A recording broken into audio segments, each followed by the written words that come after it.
Mutton ডাক bungalow করার জন্য আমি একটা মশলা তৈরি করে নিচ্ছি বন্ধুরা। তো গ্যাসটা আমি জ্বালিয়ে নিলাম। তো এটা হচ্ছে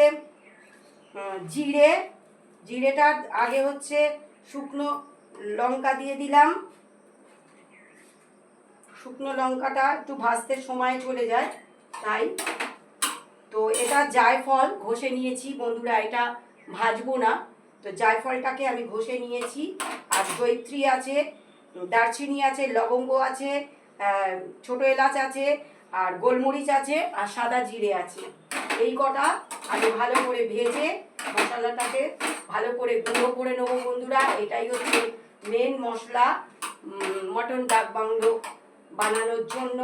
এটা দিলেই কিন্তু স্বাদটা অসাধারণ হবে। তো পরপর সব কটা দিয়ে আমি ভেজে নেবো। তো তোমরা দেখবে ভিডিওটা।